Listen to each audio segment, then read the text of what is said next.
welcome to the Superdome for today's game between the Fighting Spencer Rattlers and the Tampa Bay Buccaneers. Huge game today for the organization, obviously. This is today's pregame show presented by Matt Bauer's Auto Group. I'm Nick Underhill. He's Mike Triplett. What do you expect? Let's just start at the top. Spencer Rattler is getting his first start today. Kind of feels like a huge moment for the organization one way or the other, and I don't want to overblow it, obviously, but if he's good, you have something. If he's not, it feels like this game's in peril, Thursday night's in peril, and that opens up a whole nother box of possibilities if you lose both of those games. It just kind of feels important for him to be okay, like for him to be able to do and run and operate the offense the best he can behind this offensive line. It feels like a really big kind of maybe possibly turning point for the organization one way or the other. I mean, I think he's got so many built-in excuses that I think he could look bad, and that doesn't kill the dream. If he looks good under these circumstances, but independent, if he's bad, I think the fallout's on other people. Yeah, like true, if you true, lose true, both true, these true. games, it doesn't kill the Spencer Rattler dream. No, but it kills the 2024 Saints. All of a sudden, now your locker room's maybe spiraling on you, and you got to try to fight your way out. Yeah. And if you can't win with him at quarterback, and Sean Payton beat you on Thursday night in your building, and now you got 2 wins. I think you could quickly be in a very bad spot. No, that's very true. Two different things, obviously. Yeah, the future of Spencer Rattler and the existence of this team. I don't know if their schedule gets so much easier. They're gonna get healthier, but is 2-5 too big of a hole? Do they have to win one of these games in 5 days? I kind of think they do. I think that's why everybody in that locker room, we were all thinking, God, they needed either the Eagles or the Falcons game. They needed one of those when they had a chance. And it's survived the first 7 weeks, but they got to find a way to win this one or Thursday, absolutely, to keep this season alive. Rattler himself, I wish I was more excited. I wish I felt like he really had a chance to succeed and we were going to watch something special today, and I'm just so pessimistic about the state of this offense and this offensive line right now and how, they went into Kansas City and they couldn't generate anything. Are we going to see a repeat of that? Does Clint Kubiak have a better plan? Does Spencer Rattler give them a different opportunity? Certainly the Buccaneers are a different opportunity. This is not a very good defense, not a special defense. We're going to find out soon if Antoine Winfield will be a part of it.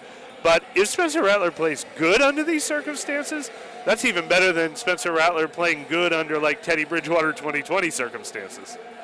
I'm excited until they show there's no reason to be. I think it's going to be really hard behind this offensive line, but I'm not going into it oh, damn. I'm leaving. I'm excited to find out. Yeah. I don't think I've been this excited to watch a game in a while, just because the possibility, there's no tarnish on it. I think the realistic answer here is the offensive line is bad. The last time we saw Spencer play, it wasn't the greatest example of his ability. So, the odds are stacked against this team, just given what he's walking into. Alvin Kamara's banged up. He's got the hand injury. He's got the ribs. He's got the hip. That's a lot of stuff to overcome. Lucas Patrick might or might not play today. There's just a lot of stuff to overcome in this game, but I want to see it. I can't. Oh, of course. I don't think there's been more energy around the game since they were playing chopper style everywhere. This is kind of.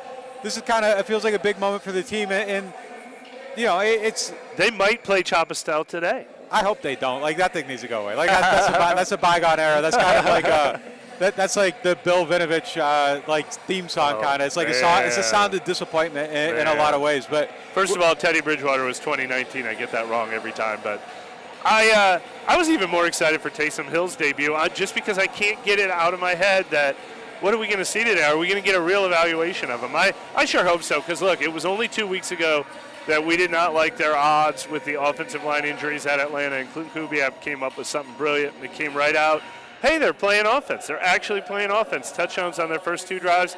I'll hold out hope that it looks like that today. Maybe, look, they picked this guy early in this week, and they started drawing up a game plan around him, and I think they probably would have picked him under any circumstance, but they definitely picked him for this circumstance. So, if Clint Kubiak and Spencer Rattler show us something today, it will be a reason for tremendous excitement. I think one of the things to get this game going is that they're going to have to find a way to get the running game going. It can't work the way it did against the Chiefs. I think if you don't run the ball today, I think there's no chance of any type of success today. What are you expecting to see from them today? How do you kind of feel like that picture comes together for the offense? That's why I'm so disheartened. I didn't think they had a I thought maybe the Philadelphia game was a one-off. Vic Fangio had a really smart plan, and I didn't think that, now everyone's got them figured out. And sure enough, they came back a week later and they proved to us that it was a one-off. They had a better plan for Atlanta. But the same thing happened in both the Philadelphia game and the Chiefs game, which is if you do take away the Saints' run game, their offense looks a little lost. And that's not too much to ask Tampa Bay to figure out how to take away a run game when you might have Connor McGovern, Landon Young, and Nick Saldiveri starting in the middle of this offense. So, it'd be nice if Lucas Patrick plays. I don't know how close he'll be to 100%. We're going to find that out soon. We have two of our biggest fans behind us right there, came to watch us in person today. But that's the part that makes me think, will we get a real evaluation of Spencer Rattler? I'm not predicting the run game to be successful today. All Alvin all the time? That's kind of what we're expected in this game? That's all they have. I mean, Kendry Miller is up for this game. I don't think he's going to be up for this. I would be shocked if he's activated. He's eligible to play, but he could be a healthy and active. They put a guy on IR. They had to get somebody active, on the 53. I don't expect to see him touch the ball today. Like everything I've been hearing, and I could be totally wrong. Everything I've been hearing is that it's not like there's no, and it's not health. Like I don't think that there's a big push to get him into this game. Maybe Thursday night they get him going a little bit. I don't expect to see him touch the ball today. I could be 100% wrong, but I would put my money on him being inactive. It'd be weird for them to make him inactive because they putting my money. If I'm going on, I'm going on the app. If I'm betting on him, I'm betting on him being inactive. But they didn't have to activate him yesterday. They had a roster spot though, so what else are you going to do with it? Sure. So I would bet everything on they had to put Will Harris on there. They brought up Abram to replace him. You got a spot on the 53. You can activate Kendry Miller. You can make the Bucs think he's going to play, and then he doesn't play at all. I would put all my money on him not having a jersey on today. I believe you. But we'll see. Yeah, we're going to find out very soon. What else? The Buccaneers aren't exceptional at anything. I mean, Mike Evans and Baker Mayfield and Chris Godwin are really good, but when you look at the Tampa Bay stats, they're 19th at this, they're 20th at this, they're 15th at this. They gave up 550 passing yards. They can score points, though. They can throw the ball. Is this a Saints defense shows up and keeps the season alive game, you think? They're going to have to. Like, it's imperative on them. Like, so two things have to happen here. Like, I think the start of this game is imperative for the defense, big time, because you cannot get behind. You cannot get behind. You cannot get to a point where you're not playing under center. The whole offense is based on running the ball, play action. And if you can do those things, like it makes it much easier on Spencer Rattler, and then it takes some of the ability to blitz off a little bit too. If you get them, kind of having to pause for a moment, so you need that going, and then you need to be able to throw your bubble screens too. I think you got to have that going. Anything you can do just to kind of to widen that edge a little bit, just kind of make them slow down, put a little bit of a pause on it, get the ball out like to those spots, and have them watching for the run game. But if you get behind, all that goes away. And I think then if you're in a spot where Spencer has to throw you back into the game, I think you lose. So I think you want to. I agree. I think you want to shorten this game as much as possible. So if you can run the ball, that helps. Make it be as few possessions as possible. Have your defense play good.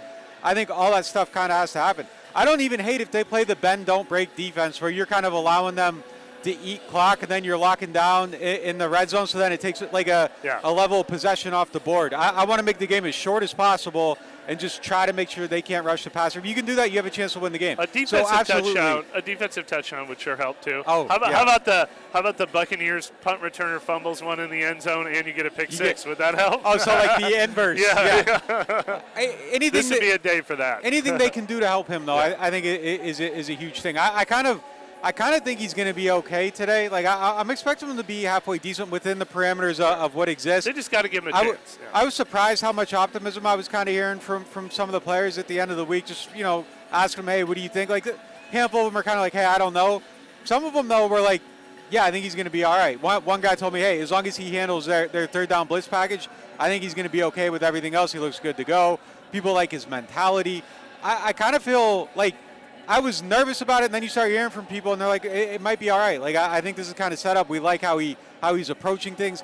I just can't get over the idea, though, that interior offensive line. And if you were giving me the scenario where the whole entire interior offensive line isn't playing and there's a fifth-round pick starting at quarterback, I would be like, there's no chance. Like, there's no way they're going to be able to figure it out.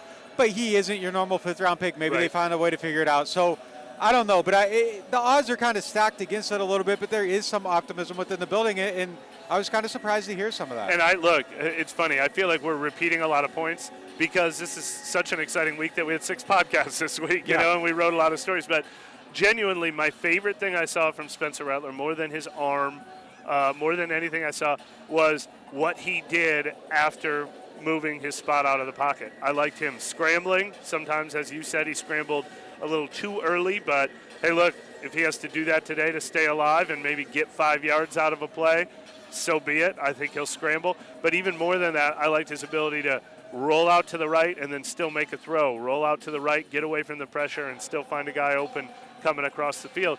I think his ability to do that is going to come in really handy today. Good question from Arjun. Kind of the other storyline that we've been beaten to death the last couple of weeks.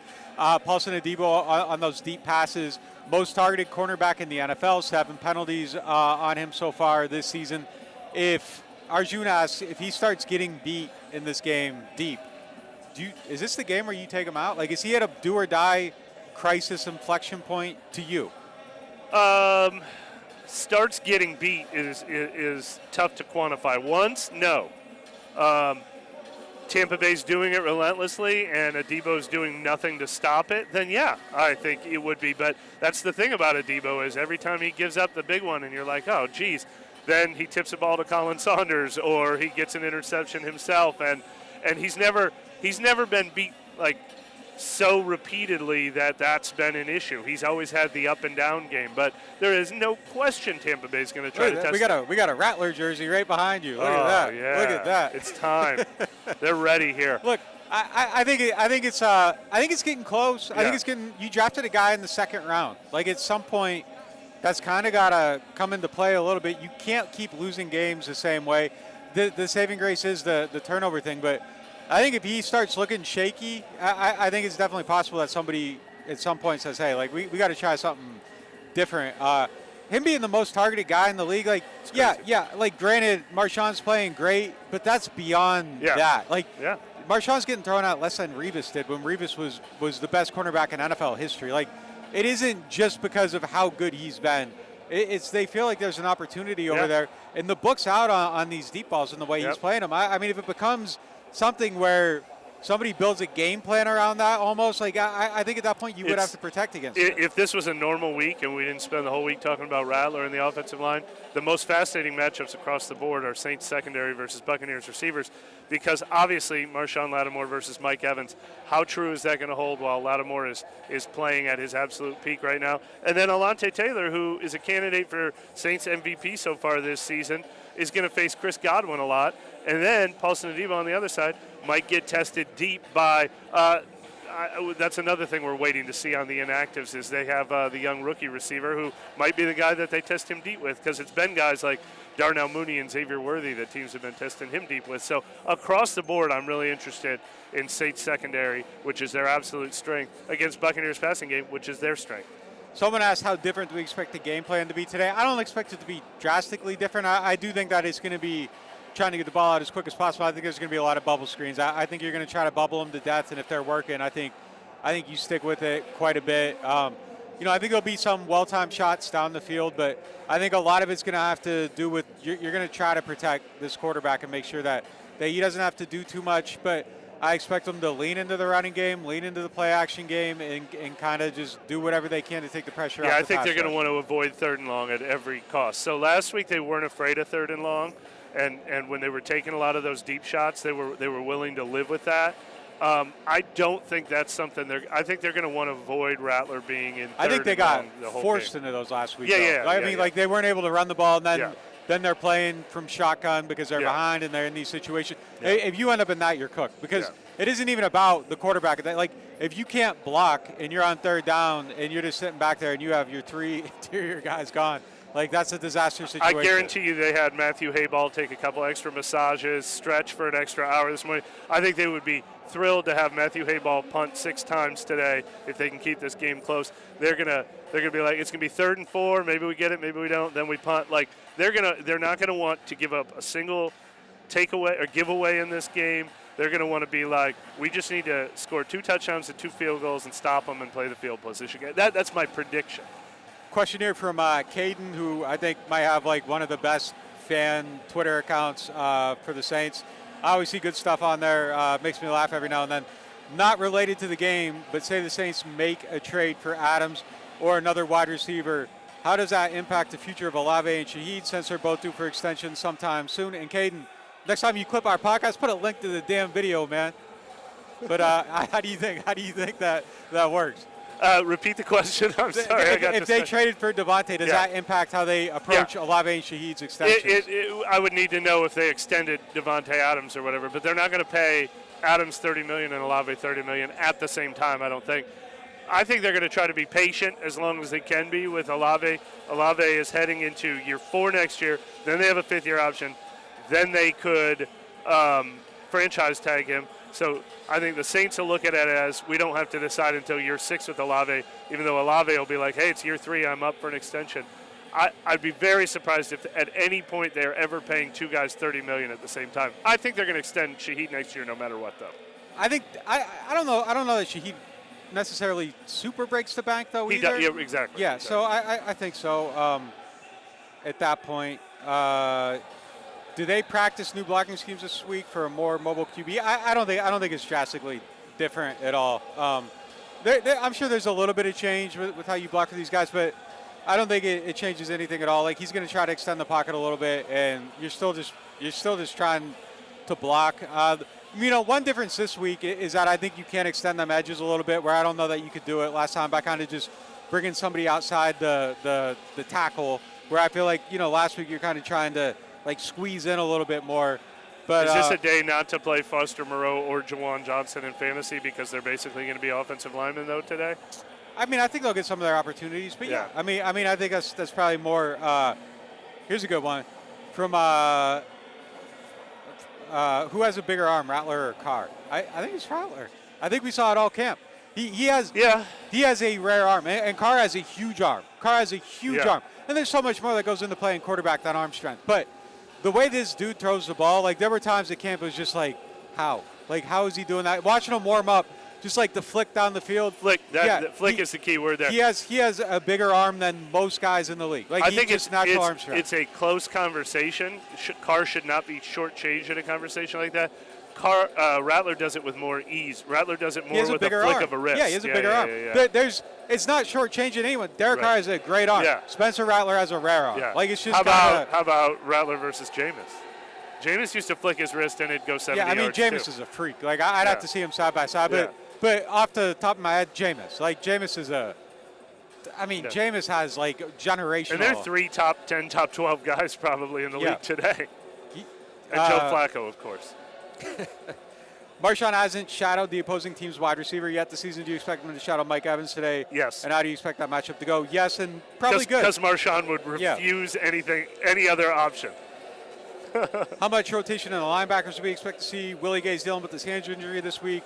Could Jackson/Orgy get some snaps? I think only when they're in base. I don't think you want either one of those guys really on the field a whole lot today. Moving on with it, Rattler is a QB. Okay, here's a good one. What do you need to see from Rattler today to convince the Saints that he should be the future? Let's just start. Can he do that today? Well, he doesn't. It doesn't matter what he does today because he's going to have to double down on it on Thursday either way. Like, he's going to start more than one game before they ever have to make that decision. But yeah, if either game is 330 yards and 3 touchdowns, and he just looks like he has total command, and the other game is just fine, then they're probably not gonna switch back right away. So he has at least 2 opportunities, maybe 3, and if any of them is the oh my God special game, that might be enough. Yeah, I don't think it can be done specifically today. Like, he's going to probably, if he plays well today, he's starting Thursday night. And then he's going to start Thursday night probably no matter what. Yeah, no matter what. But if you were an abject disaster, I could see him going another direction. Maybe I don't think he's going to be that, though. But, yeah, I don't think you can convince him today, but you can start the conversation today for sure. You have a competent game. I said this on our last pod, and we kind of disagreed a little bit, but I think if he's 75, 80% a Carr, I think the conversation starts. I think it's a realistic thing at that point. So I think you can start the conversation today. I think if you have a good, competent game where you look like you can manage things, you're moving the ball, you aren't kind of the reason for the offense sputtering, I think if he does that in 2 games in a row, that's enough. I don't think you have to – I think every fiber in everybody's being in this building, and I don't know if they feel this way. I'm just saying I think the way they should feel, and it isn't a slight on Derek. It could be any quarterback in the world starting for the Saints. I think every fiber in everybody's body should want the young quarterback to take the job. And I think if he gives you a reason to believe that, I don't know that you necessarily say, hey, I'm benching this guy, I'm taking him out. Like, I think you find a way to extend that injury another week to get a third look. And then maybe, you try to keep him out as long as you can until you're convinced. But if you can start that conversation now, I think he can. I think he can make people start thinking that way. Yeah, I mean, our one disagreement was, what if it's a tie? What's a tie? Who knows what a tie is? But what if it's a tie? I still think the Saints would choose to go back to Carr in a tie situation, and Rattler would have to be better. But I think you're a little more a tie goes to Rattler, right? I'm a Rattler's within 25%. It goes down. I don't see any reason for it. Like a tie, why would you pay the guy $50 million? Like, why wouldn't you just start developing him now so you can save the $50 million? Why wouldn't I'm just trying to predict their behavior. I'm not trying to sell it. Well, I'm predicting it too. Like, I think you go to the guy. I would start looking to see if you know it's Rattler, I look to trade him and save $11 million on the cap next year. I make that trade now if I can. Like, if you can pounce on somebody's desperation with the quarterback injury, I think if it's close, you're out of there. Like, I don't think you invest more resources in it if it's a tie, because the tie eventually goes to Spencer. Like, give it to him now and let him be better for next year. Get the growing kids out of the way. No, I get it.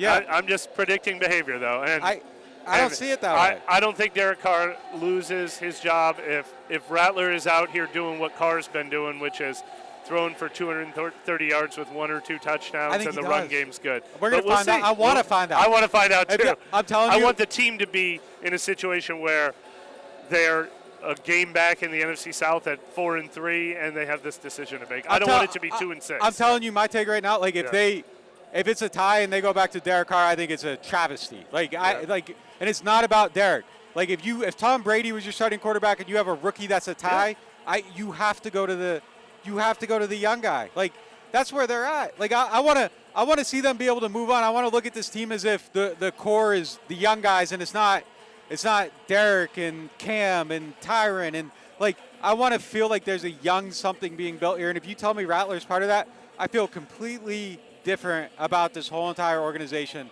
I would invest everything in them, and if they don't, I think that's a crazy move. And I would almost say it's anti-preservationist, because if you go with the young guy and you only win 6 games, but you have momentum going towards the future, everybody's keeping that. Like, going back to Derek is an all-in ride-or-die playoff move. Like, I don't even think that's smart in terms of, like, I'm trying to save my job. Here's the other thing you can do is Derek Carr's coming back from a significant injury, and he's not going to be – Derek Carr doesn't come back at 90% if Rattler's playing that's what I'm saying. And then 3 weeks turns into 4 weeks. And then if it becomes 4 weeks and they're 3-1 or 4-0 and he's playing – then, like – each week we get more information. Yeah. That's what I said. I would extend the injury, but I think at a tie, I go to him. I definitely agree with you. Absolutely, the direction this franchise would choose to go in February if Spencer Rattler looks good. But I'm gonna need to see. It depends what a tie looks like. A tie is a tough thing to identify as well. Kendre Miller is inactive. Lucas Patrick is also inactive today. So there's the 2 big ones on the list. The other guys on the list, Derek Carr, Taysom Hill, Pete Werner, and Christian Boyd, along with Kendre Miller and Lucas Patrick. All right, so run through the starting offensive line for us, Nick. Probably be Nick Saldiveri, Connor McGovern, and Landon Young. Is it weird that McGovern is the guy who gives me the most confidence of those 3 interior offensive linemen? It's a rough group, man. Flanked by them on the edges. That's going to wrap it up for us here on the Map Hours pregame show. Not doing a prediction today because I have no idea what this is going to look like. I just hope that the city gets what they want. There's so much energy behind this. I hope, for your guys' sake, that Spencer Rattler gives you everything you're hoping for today. If you are signed up to NewOrleans.Football, we got the live blog all throughout the game. We provide our analysis, chat in there, post stuff we won't be posting on Twitter. So make sure you are signed up to the site. If you aren't signed up yet, use the code Rattler, 20% off your first payment. Get locked in for that. We will be back for NewOrleans.Football members only live after the game from the field. We'll probably hit live about 7:15, 7:30. It's usually about when we hit it. We'll have all of our analysis of the game on the site. So again, if you are signed up, use the code Rattler, save 20% on your first payment. And this has been the Matt Bowers pregame show.